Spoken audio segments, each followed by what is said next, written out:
Hey everyone, today I want to show you the Dungeon Master kit in a box that I put together for this year. If you're like me, you've probably got one of these yourself, whether it's in your backpack, in your car, in a bag, or in a box somewhere. You probably have a Dungeon Master kit.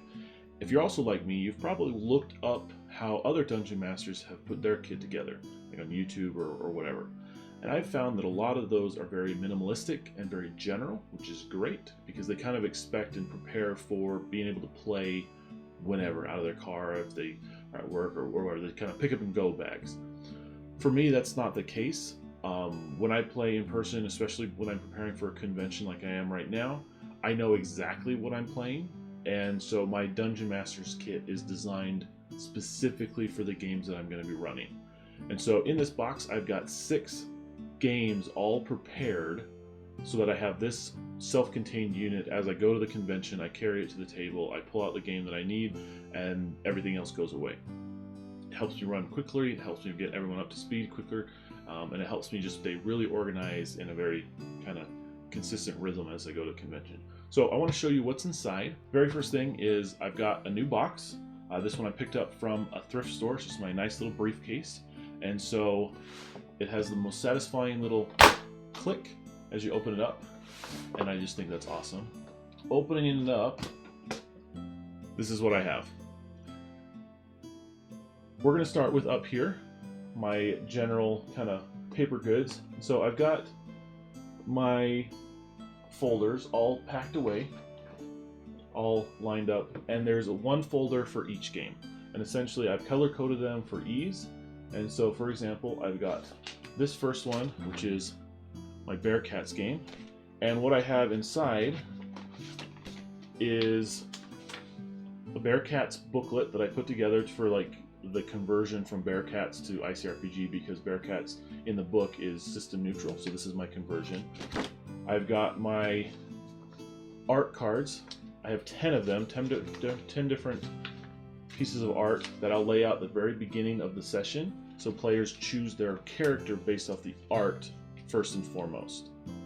Great method to kind of speed things up, and that way when they pick a character, I give them their character sheet, and then when I explain the rules, they have their very specific character sheet. They can ask questions about their character, and they can understand what's going on with what they need, not what everyone else is doing or have it in context. So I think that's a really good rhythm for me starting out a convention game, is pick your art, then get your character sheet. And I designed pre-gens, so I designed 10 for Bearcats, just for variety's sake. And then over the course of all my games, I ended up with 30 different pre-gens. And if I had one recommendation, I'd say restrain yourself. That was fun. It was a fun sandbox to play around, but 30 ended up being a little extreme for me. So I got it, but yeah. Anyways, so I've got my character sheet and I've got my booklet, and that goes all nicely packed in that folder. Okay. The next one I've got is for the Fall of Arnor. Again, these are adventure modules. The same thing. I've got 2 packs of art because I'm running it twice. I've got 2 packs of character sheets because I'm running it twice, and so the characters can always choose. And I've got more than a number of players. I'm planning for 4 players per game, and I created a few extra, so I think I ended up with 5 or 6. So players get to choose, they don't get everyone, so there's a chance that the team makeup will be different per session. But then continuing on with some of the other stuff, I've got a booklet for the adventure itself out of the ICRPG Adventures module, or what's available in ICRPG Core 2nd Edition. Okay, I don't know why that's envelopes in there. But the other things that I have is I have a set of mech sheets, power suit sheets. So once they pick their character, eventually in the session they'll be getting power suits. And so I put together power suit sheets, I guess, of different colors. They're color coded, they match the minis that they're going to be using, and so they have all their chunks and details in there. They can track their health for their power suit. And then I've got 2 sets of those for the 2 games. So that's Fall of Arnor. Next up is my Death on Krell, the follow-up to the Fall of Arnor. So, another book, lit. This time it is for the Fall of Arnor, although the title is the same, because technically they're part 1 and part 2 of the same adventure. I've got character sheets, character art, all built in there. I've also got art for the big baddie, or for both games. So I can drop that in and have a very big picture. Like when I drop the big mini on the table, I also have an art card to be like, here's the big picture of who you're facing. And that can kind of give a better visual cue for the players as they kind of, oh no, it's Imperator Rax. Well, what does he look like? This guy, oh, he's scary. Then I also modified the power suit sheet to be my vehicle chunk sheet. So for the jets that they're going to be playing, the SF4 fighters that the players are going to be choosing and racing across open space as part of the adventure. All color-coded, all matched up with the minis, all including their different chunks, different varieties. Made sure they're all different, as well as the spaceship maneuvers included on the sheet. So, lots of fun to include those kind of details. And then lastly, for the last adventure that I'm running Baker's Dozen from Xeno Dead Zone. And so this is my big adventure. So I've got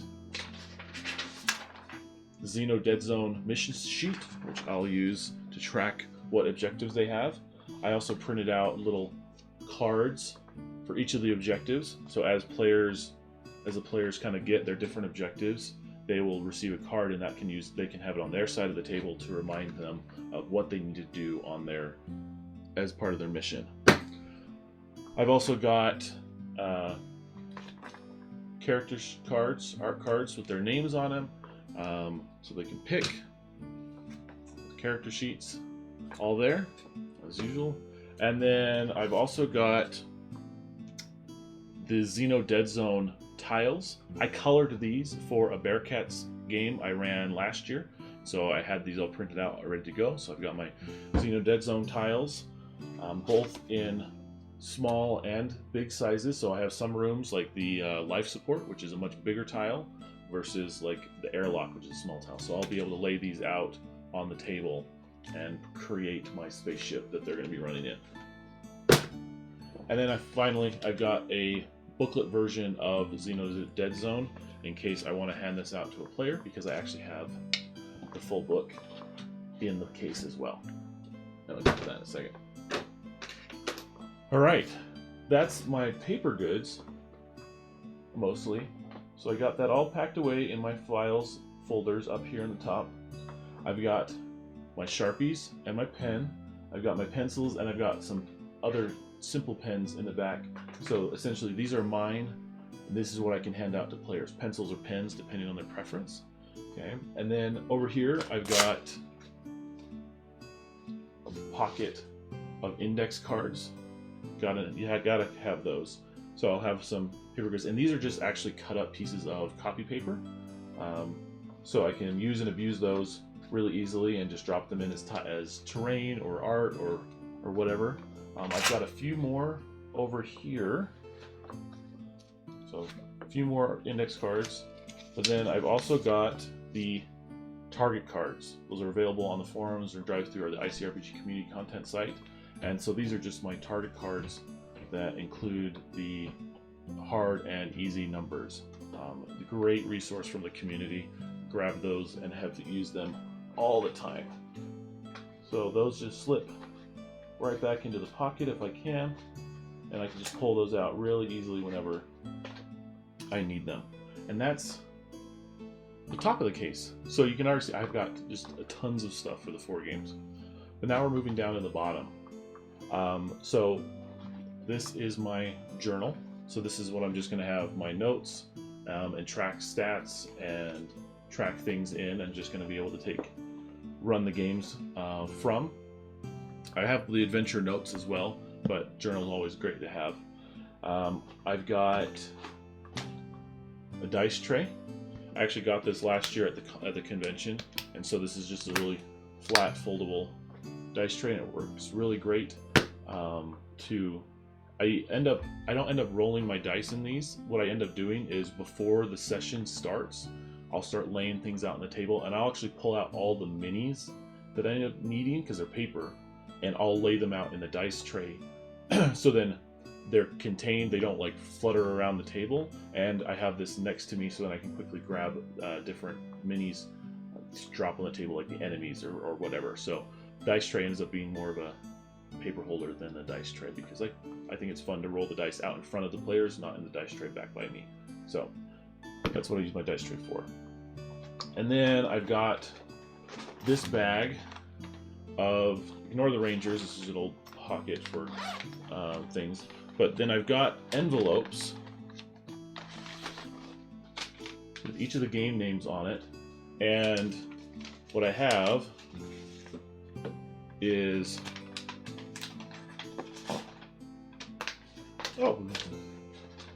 all the paper minis. So all the monsters, the kind of the, like in this case I have the Knights of Krell listed out, and so each one of the adventures is packed away into one envelope and then packed away into this larger envelope just to keep track of things. So they end up going in the dice tray. I can pull these out.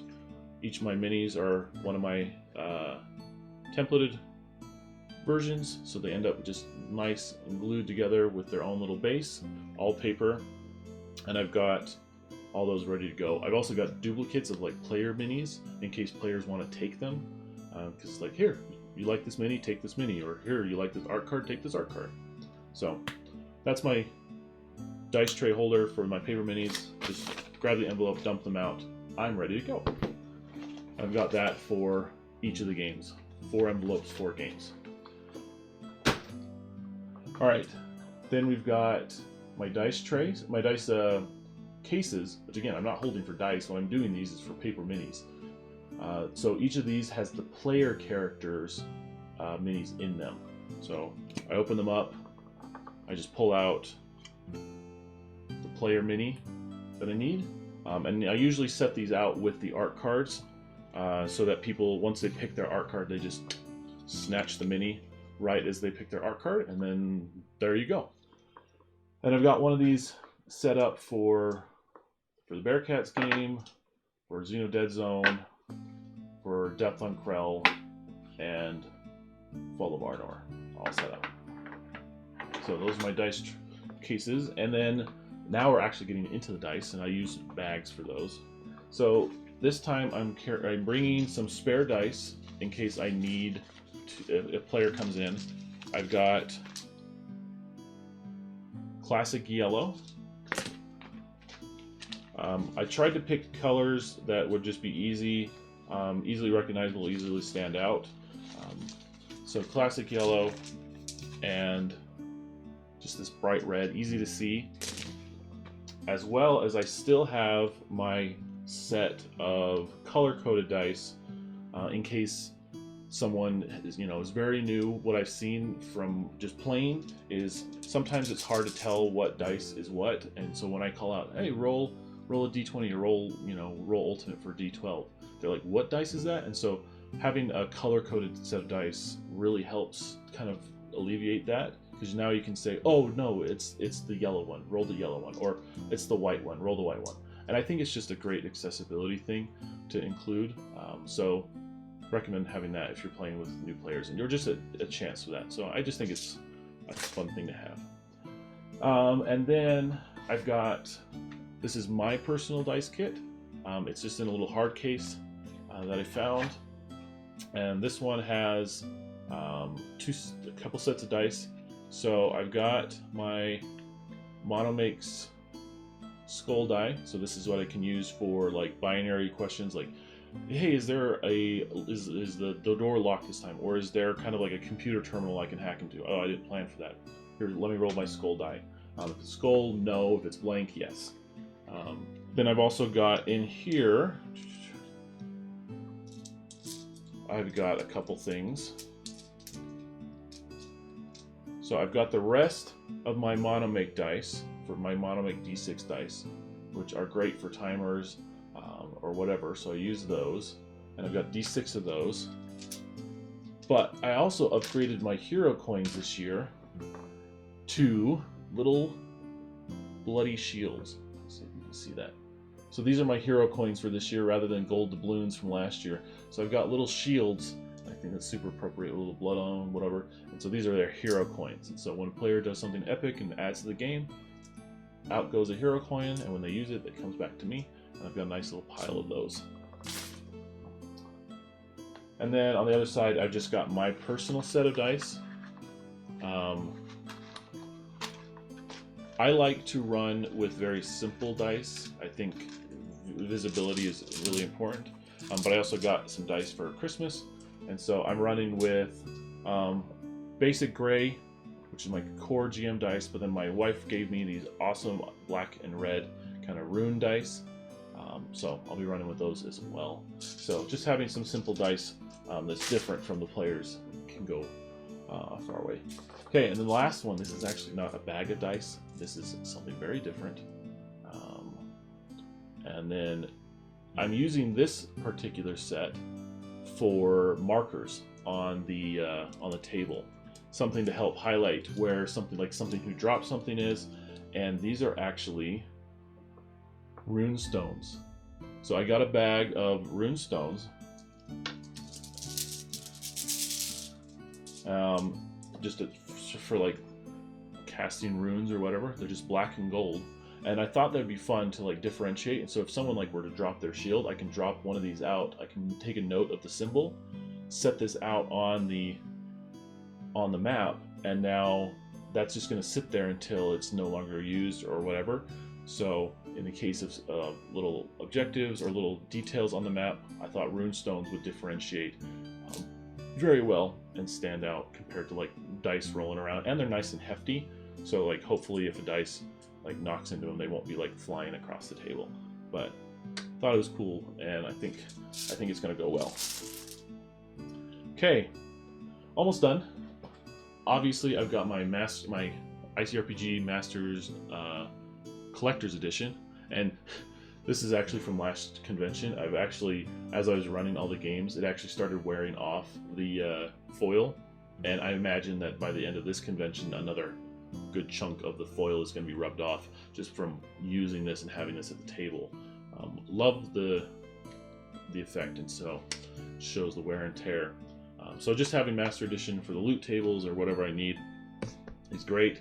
And I've also got the Cyberpunk Anthology because I'm running Bearcats and Xeno Dead Zone.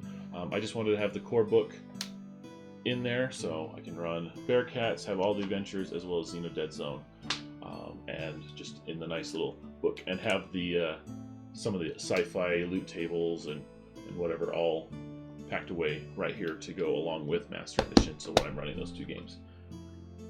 And then we're finally getting to the terrain. I didn't do any foam terrain this year because the theme I decided to, when I was still crazy and plotting out what adventure I was going to do, is I wanted to do big maps. And so what I ended up doing is down here at the bottom is I have my maps for the session. So they're all paper. Man.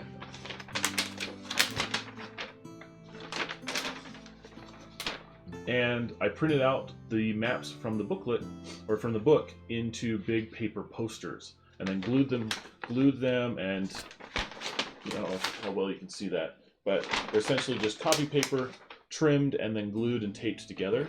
And so I've got several maps for the different games, things like the bay, the airport in Deathland Krell. I've got the data port. Whoa.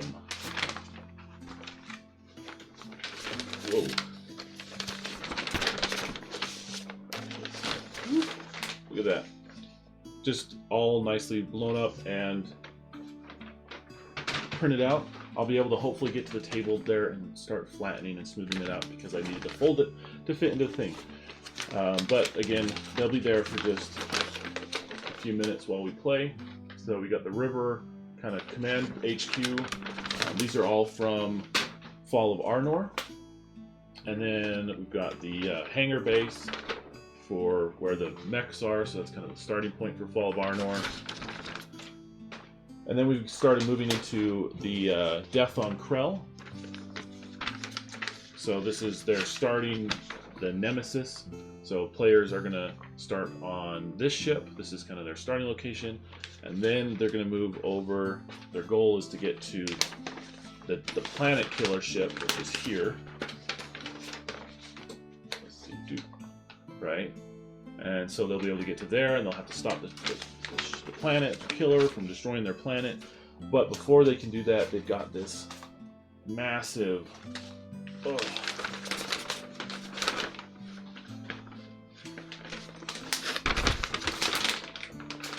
space sector. Let's see if I can all to go through and to get by with all the micro fighters that they have to bypass. And yeah, at that point, I've got my case and everything is set up so that I only have to pull out the pieces that I need. Pull out the folder, pull out the maps, pull out the minis, any of the dice I need or paper or whatever. I'll pull out a few paper like pens and pencils or whatever, and then this goes away till the end of the session.